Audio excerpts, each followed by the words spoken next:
from whom they have nothing to gain. They are both life members of the advisory board of Black Tie Dinner, a nonprofit organization that raises funds for GLBT supportive organizations serving North Texas. They believe in the art of equality. Before we welcome them to the stage, let's watch a video produced for the 25th anniversary of Black Tie Dinner, intended to map the growth of Black Tie Dinner from its beginning. In this video, you will see ever-growing statistics of attendance, money raised, and beneficiaries served. You will also see the names of co-chairs, award recipients, and featured speakers. Each year is depicted with the artwork of the program designed for that particular dinner event, as well as the #1 pop song from that particular year.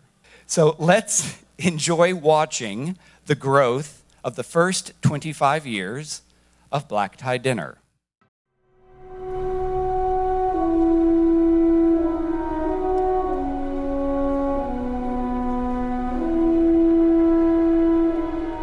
"25 years ago, courageous visionaries imagined a public event they titled Black Tie Dinner. Having grown weary of the media's negative depiction of the gay community, they were inspired to create a gathering where gay and lesbian citizens could celebrate the highest aspirations of their collective spirits. The growth of Black Tie Dinner is a reflection of the growth of the GLBT community in North Texas. Join us as we remember our first 25 years. Oh yeah, life goes on long after the thrill of living is gone. Sweet dreams are made of these. Who am I to disagree? I travel the world and the 7 seas. Everybody's looking for something.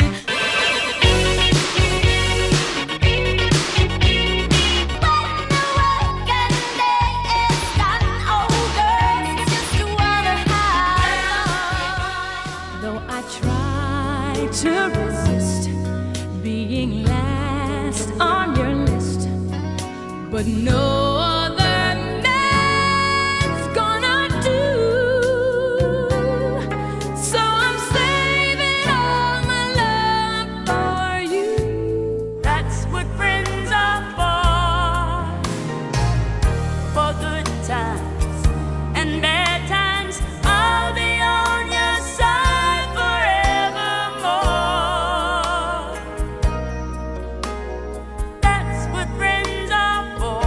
I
Good evening. I'm Barbara Roberts, Governor of Oregon. It's all in me.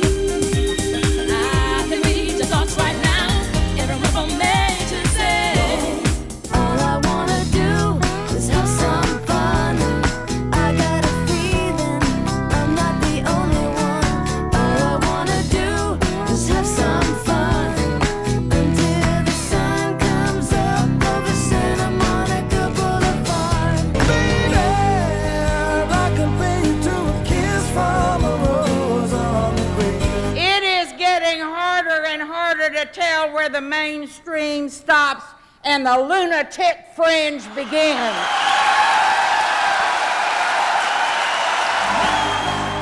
Roses in bloom, a light hits the gloom on the grave. Yeah, yeah, yeah. What if God was one of us? Just a stranger on the bus, trying to make his way home. And it seems to me you lived your life like a candle in the wind, You can see a possibility of light. never knowing who to cling to when the rain set in.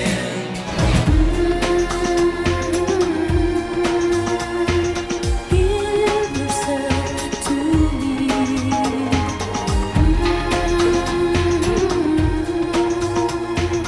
You hold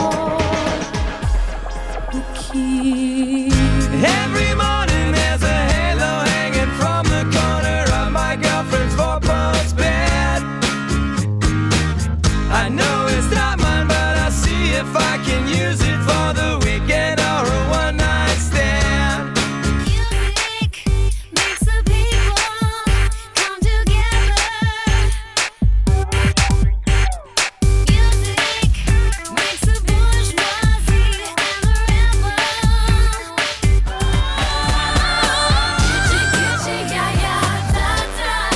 Good Lord, I haven't seen this many gays in one room since the Tonys.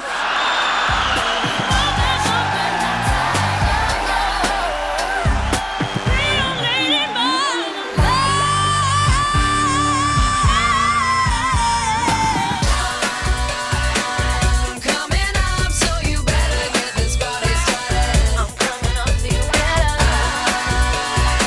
I'm coming up, so you better get this party started.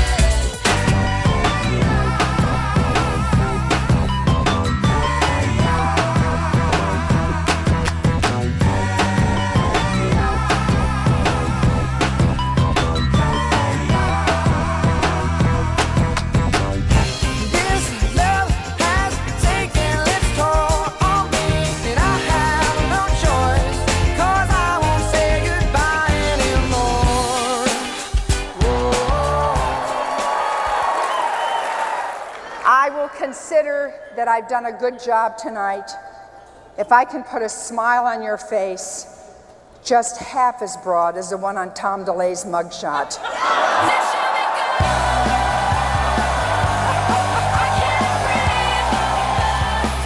I've got 19 going once, 19 going twice. Sold to you, madame. Thanks to you, now I get what I want. Since you've been gone. I hope that you've seen now the first 25 years of a black tie. I hope this evening you will permit me for just a moment to do a little backtracking. This event did not just happen overnight. And so I would like to remind you that we as humans like to celebrate, we like to remember the signature events in our lives. I can't help but think of certain events, the signing of the Magna Carta, the signing of the Declaration of Independence. I was not at either event, I might add. Thank you. Or even more relevant things that happened in our lifetime, Selma, Alabama. But I would also like to say something that will not be popular with some people, and some of you have heard me mention this before. The 1969 riot in New York City, known as Stonewall, was not the signature event for gays and lesbians living in Dallas. I've even said sometimes it possibly was not a signature event for people living west of the Hudson River. But I'm also glad to tell you and remind most of you that in the 1970s, Dallas had a very active and vibrant Dallas Gay Alliance. It was a group headed by people like Viv Armstrong, Steve Wilkins, Louise Young, Dick Peoples, Don Baker, and later on by our own Mike Anglin. And these are just to name a few of the very important people. The Dallas Gay Alliance at that time was a group that worked more within the confines of a conservative city, more like we might say the Dallas way. And it was very successful. I will never forget something, though, that Don Baker told me one time. He said, Dick, any movement to be successful has to be taken over by the middle class. If that happens, it's well on its way to being successful. I've never forgotten that statement that Don made that time. And I look at the Black Tie Dinner today, and I sometimes think, Don, we passed middle class a long time ago. The signature event, though, for the Dallas gay community occurred actually, and most of you know this, in Miami, Florida, with the advent of Anita Bryant. Anita Bryant was a runner-up to the Miss America contest. I think we were lucky in many ways that it was her. She was attractive. She wasn't a half-bad singer. And I sometimes think, what if it had been somebody that was a baton twirler from who knows where? But she was asked by the people who were against the Human Rights Ordinance in Dade County to be their spokesperson. Her organization was called Save Our Children. Today, I wonder how many of those people she was trying to save are very wonderful and grown-up gays, lesbians, transgendered people that were not affected by what she was trying to do. The initiative was overturned. Not long after that event in Dade County, Florida, however, there arrived on the Dallas scene a tall, good-looking, vibrant person in the name of John Thomas. John was one of those individuals who literally took you in. He could hug you and bring you into his realm, and you were immediately affected by his whole being. One day, after John arrived on the Dallas scene, he came to me and he said, Dick, I'm having a friend come to Dallas. His name is Jim Foster, and I was wondering if maybe you could have a cocktail party on his behalf, because he wants to talk to you possibly about a signature event that would be coming possibly to Dallas. And of course, if you mention the words cocktail and party, my eyes usually lit right up. However, I did say, John, he's not going to make a speech, is he? I said, well, he might. So anyway, to make a long story short, I had about 35 people over, and sure enough, Jim Foster made a pitch for a signature event to be held in Dallas sometime in the near future. for the Human Rights Campaign Fund. Afterwards, several people came up to me and they said, boy, he is right. Our time has come. And so the impetus or the initial actions for the Dallas Black Tie Dinner was begun, hard work by a lot of people. Mary, would you like to pick up from here? Thank you. So Dickie and I are going to go back and forth just a little bit and just say some favorite things that maybe will bring back memories for you all. I wanted to talk a little bit about table selection and ticket sales in the early days. In the early 1990s, if you will remember, we had one ballroom at the Anatole, and we would put a dance floor in the middle, and then we would put these groupings of tables that we would draw these lines around, and those were the beneficiaries. And they would always want to, we'd try to put one table on the dance floor, and then we'd move the lines out, and all the beneficiaries sort of fanned out from the dance floor. But you had to have that one table on the dance floor because that was the best table. And then we, in 1993, we did a first come, first serve. Kind of get in line and come buy your tickets. And people were in line in the middle of the night, around the block, to buy their tickets. Well, Jack Pettit decided that we didn't need any lines, and so he formed a committee called the No Lines Committee.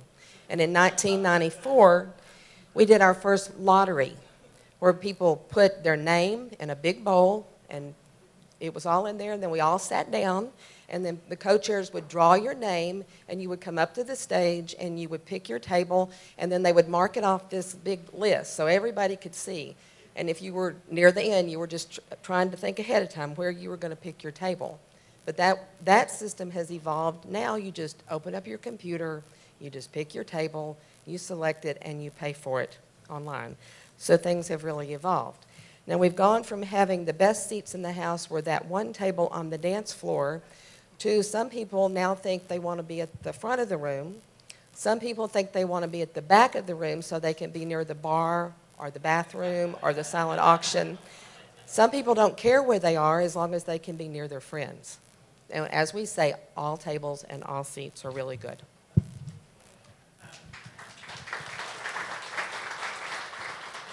Let's talk just a moment about the Cookling Award. At the second dinner, John Thomas announced to those present that the next year, the third year, we would begin presenting to someone in the community an award for their activities in Dallas. Well, John did not know this, but William Wayburn came to me just before the dinner and said, Dick, John's going to make this announcement, but he doesn't know that this year we're going to give the humanitarian award to him. And so he said that Turtle Creek Corral has been told, once John sits down, do not come on the stage. You get up and make the award. So John made his spiel about the coming humanitarian award to be given in future years, starting the next year. I will never forget the look on John Thomas's face, though, when Dick Weaver got to the podium and there was no Turtle Creek Corral.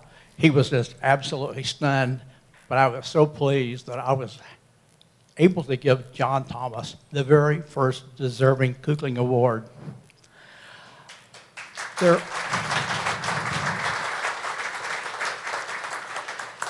I must confess to you, though, I never liked the name Humanitarian Award. I thought it was sort of dry, maybe boring. So a few years later, the board was meeting in my den, and we were, as usual, trying to make the determination who should receive the award for the next dinner. Ray Cookling, bless his heart, was not going to be with us much longer. And the idea was maybe we should give the award to him. So I said, hey, wait a minute. Let's don't give the award to Raymond, but let's name the award for Raymond. Well, they jumped on that immediately. they thought it was a great idea, but they went ahead and gave it to Raymond anyway, which is certainly appropriate. So that's how the Kukling Award came about, in Ray's honor, and I can't think of very few people who should deserve it more.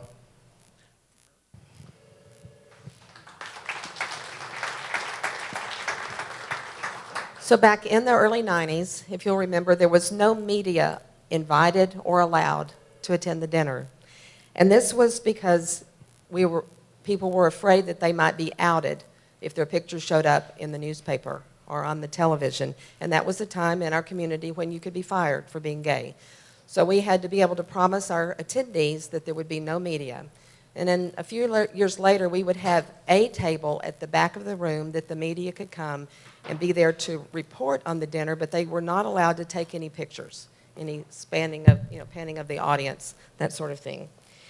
And as we have evolved over the years, we've had really good media. We've had in the gay press and in the Dallas Morning News, the Dallas Times-Herald, the local TV channels have given us really good press. In the past 2 years, we even have PSAs now. Around the time of the dinner, there's PSAs about the black tie dinner coming on. So we've gone all the way from you can't come, media can't come, we don't want to see our pictures in the paper, to, oh, don't I look good up there on this PSA because I'm going to the black tie dinner. So we have really evolved. There are some funny stories over the years about events that perhaps the people attending don't realize, but one of my favorite stories is the year we were to give the award to Bill Nelson.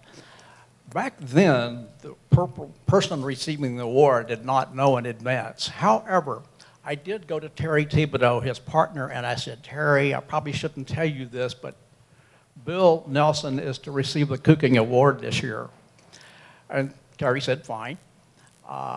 As Mike Anglin, I think it was about to give the award and announce who the recipient would be, I happened to look back, and there is Bill Nelson headed for the bathroom. So I'm in the middle of the ballroom, notioning of Terry, sitting him down. And I don't know what Terry told him, but he got him to sit down, and happily, Bill Nelson, one of our favorite people of all time, did receive the award. One of my other favorite stories was at the Fairmont, or rather at the Adolphus Hotel. That was the first year we had dancing, and the hotel had provided an orchestra that year. Well, I remember guys and also women dancing after the event was over, and I've often wondered what those guys in the orchestra are thinking. Here are the same-sex couples dancing right before them. However, they didn't miss a beat. Mary? So over the past 34 years, Black Tie Dinner has been fortunate to have some amazing speakers. Lily Tomlin, Martin Sheen, Dr. Maya Angelou, Congressman Pat Schroeder, Governor Barbara Roberts, Sharon Stone, Alan Cumming, Megan Mullally, and Gina Davis, just to name a few. But my all-time favorite was Texas Governor Ann Richards at the 1995 dinner. We knew how popular she was in Texas, and we were so honored to have her that year at the dinner. So on that particular night in 1995, committee member Steve Habgood escorted Governor Ann Richards into the ballroom, and there was a swell of energy that could be felt throughout the room. As she walked across the room to the front, there were shouts, there were cheers, people were on their feet, they were waving their napkins in the air, and it was just an overwhelming sense of pride that we had for our community to have her there. So at this time, we would like to recognize all the past Black Tie Committee and board members. We want to thank you for your vision, your hard work, and your commitment to have brought Black Tie Dinner where it is today. So can I ask all the past committee members to please stand? I know you're out there.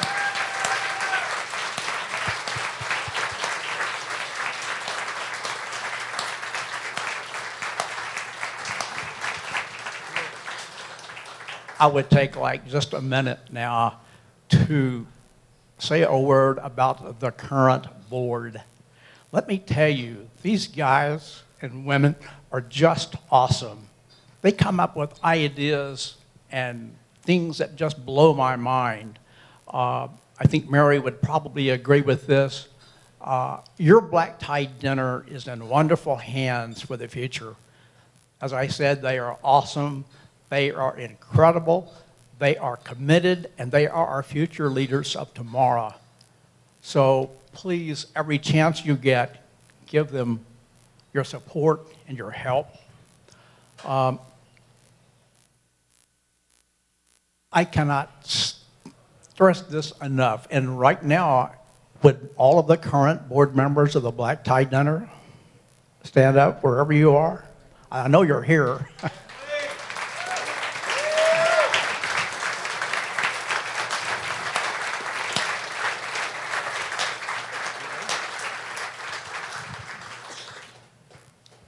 So on October the 1st, 2016, we will all gather together at the Dallas Sheraton Hotel for the 35th annual Black Tie Dinner.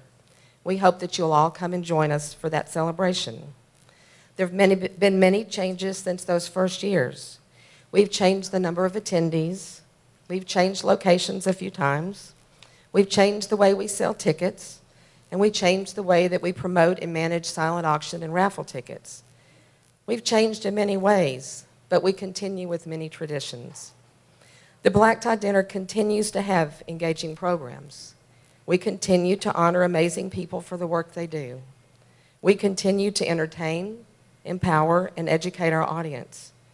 We continue to give back to our local and national beneficiaries to support the great work that they do. What hasn't changed is that feeling you get as a first-time attendee. The excitement and the energy in the ballroom at the beginning of the evening, our commitment to our community and to each other. With the exception of the National Human Rights Campaign Dinner in Washington, D.C., the Dallas-Fort Worth Black Tie Dinner continues to be the largest one-night LGBT fundraiser in the nation.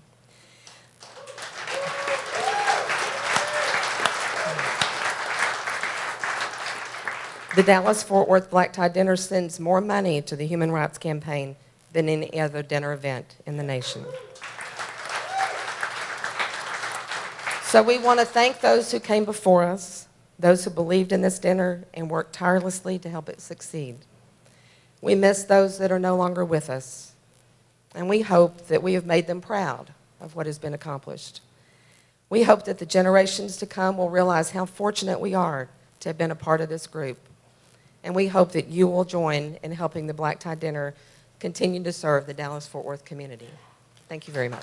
Mary, Mallory, and Dickie Weaver.